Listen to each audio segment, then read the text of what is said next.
Bom, pessoal, no nosso primeiro vídeo analisamos as situações em que os corpos estão em repouso e, devido à inércia, a tendência que os corpos possuem é continuar em repouso, a não ser que uma força seja aplicada a esse corpo e aí ele altera o seu estado de repouso e passa a ter movimento. Agora vamos analisar as situações em que os corpos estão em movimento e perceber como a inércia atua nesses corpos. Vamos lá? Bom, pessoal, para exemplificar a atuação da inércia em corpos que estão em movimentos, vamos utilizar um simulador no qual teremos um skatista que vai descer por uma rampa e seguirá em movimento horizontal. Aqui vamos utilizar, para o desenvolvimento dessa ideia, os mesmos princípios que Galileu Galilei, o físico italiano, utilizou em sua época quando trabalhava com experimentos em um plano inclinado.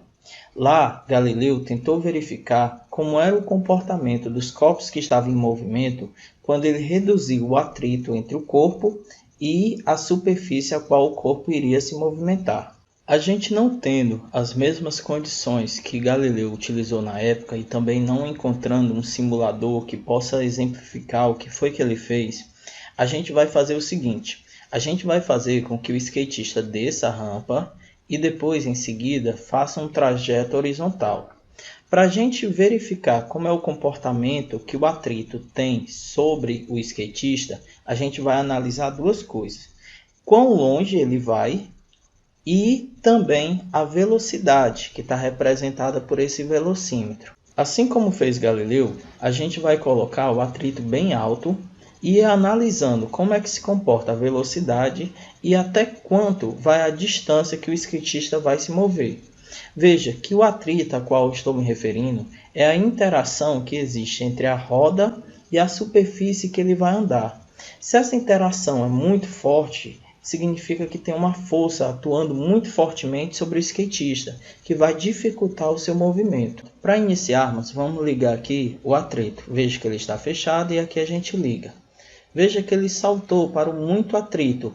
É como se o skatista fosse descer aqui e chegasse a uma região como se tivesse aqui uma caixa de areia, em que dificilmente o skatista consegue se movimentar. Pouco atrito seria como se ele descesse numa região em que aqui tivesse muito gelo, em que o gelo ele tem pouquíssimo atrito. Vamos colocar aqui o muito e observar até onde o skatista vai e como se comporta a velocidade.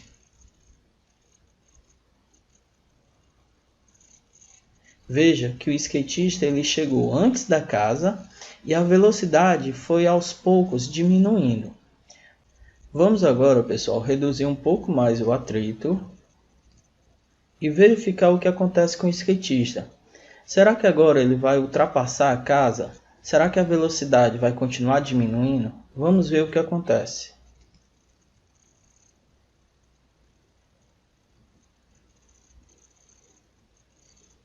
Notem que agora ele foi muito mais longe e a velocidade continuou diminuindo. Só que a velocidade diminuiu num tempo muito maior, ou seja, o efeito da força de atrito agiu bem menos agora do que antes.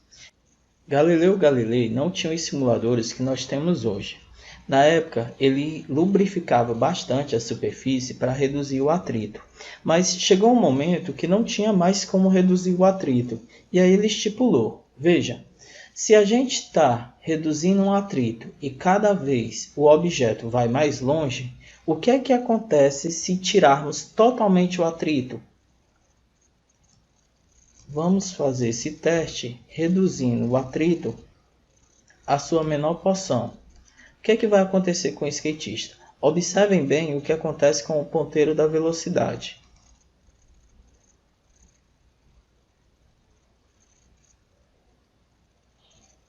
Notem que o skatista se mandou e o ponteiro da velocidade nem está diminuindo nem está aumentando. Significa que o skatista continua andando sem que sua velocidade seja alterada. Certamente, na sua época, Galileu observou que quando não existe atrito, não vai existir a força de atrito. Não existindo força, um corpo nem tem um aumento, nem diminuição da velocidade. A velocidade ela continua constante. Assim, Galileu concluiu que, se um corpo está em movimento, a tendência desse corpo é continuar em movimento, a não ser que uma força atue sobre ele. Assim, pessoal, Isaac Newton, ao se apropriar dos conhecimentos de Galileu e aprofundá-los, observou que se um corpo está em movimento, a tendência dele é continuar em movimento, a não ser que uma força, como a força de atrito, faça com que esse movimento venha a aumentar ou diminuir.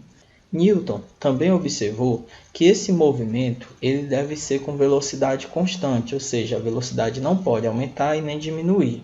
Também observou que esse movimento é feito de forma retilínea, ou seja, em linha reta. Por exemplo, quando a gente está no carro e a gente precisa fazer uma curva, a gente nota que nosso corpo é jogado para fora da curva.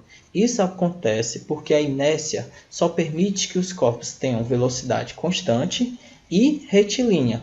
Então, quando eu estou no ônibus, o ônibus andando pela rua e a gente dentro do ônibus, a gente nota que quando o motorista freia, nosso corpo é jogado para frente. Isso acontece porque se nosso corpo estava em movimento, a tendência dele é continuar em movimento.